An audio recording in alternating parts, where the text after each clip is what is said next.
O senhor, como médico, o senhor já deve ter perdido vários pacientes, ou não muitos, né? Mas, se sim, qual que foi a sensação de quando o senhor perdeu aquele primeiro paciente lá? Chocou muito? Luiz, eu vou te dizer que assim, o primeiro, o último, graças a Deus, são poucos. Hoje, com a subespecialidade que eu fiz, graças a Deus, nós não perdemos. Nada de imediato, mas a gente perde, porque você vai fazer um exame de endoscopia, colônia, enfim, outro exame de urgência, como na UE, né, que são casos muito graves, acontece da evolução, o paciente não ir a óbito, né, vamos dizer assim. Mas a primeira não me marcou, porque a gente já entra sabendo, olha, nós temos o limite como pessoa, como ser mortal, né? O restante cabe a Deus. Mas o que me marca sempre, quando eu sou chamado para urgência, eu vou declarar mesmo, eu sou apaixonado por criança, gosto de idoso, do adulto, eu gosto de todo ser humano como vocês, mas assim, criança me partilha muito. Eu sempre fui apaixonado e você que caminhou um pouco mais com a gente, eu tenho uma atração com criança e é recíproco, graças a Deus. Mas criança é muito triste. Então, quando você chega naquele limite de ter que olhar para a cara dos pais e falar, não tem mais o que fazer. Aí já te cortar o coração.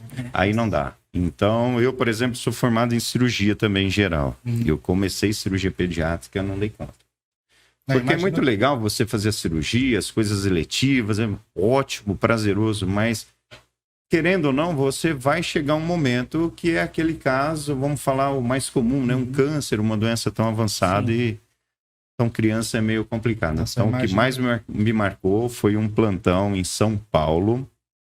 Na época, vocês não... mais novo, né? Eu estava formando, estava na cena, existia um sistema de saúde de São Paulo, chamava Paz, né? E eu era chefe de plantão num bairro bem afastado, Parelheiros, eu acho que chama, região sul, mas bem afastada em São Paulo. E foi quando chegou uma criança que broncoaspirou, uma criancinha de 6 meses. E é uma história que, se vocês me dão um minutinho, eu vou contar um pouco mais. É assim, a mãe brasileira, o pai chileno, a mãe tinha 6 filhos e o único filho, o caçula, era dele. Os demais era filho da mãe. E esse veio a falecer. Todos os filhos em casa, os 2 trabalhando, e ele estava com a avó. Deu de mamar, deitou a criança, broncoaspirou, enfim. A avó pegou no desespero, chegou, tentamos todo o possível, mas a criança já estava em óbito há mais de 15 minutos. Então aquilo, eu lembro até hoje, parece que foi ontem. Ele falava, né, meio arrastado, que é a linguagem dele, sotaque, como chileno, um sotaque bem diferente. Mas você viu o desespero, quando ele abraçava aquela criança e chacoalhava para ele acordar. Gente, aquilo... Quando nasceu minha primeira filha, eu colocava um aspirador, que eu fazia endoscopia, e o aparelho era portátil. Eu colocava debaixo do berço. Eu falo isso, a Renata dá risada até hoje. Dizem que a mãe acorda, né? Quando a criança mexe. Não, eu acordava primeiro. Então, é desesperador. Criança... Então, se me marcou, eu lembro dessa criança sempre. Foi o começo dos meus plantões mais pesados de cirurgia, foi essa criança. Nossa, imagina tanto que é complicado, né, cara?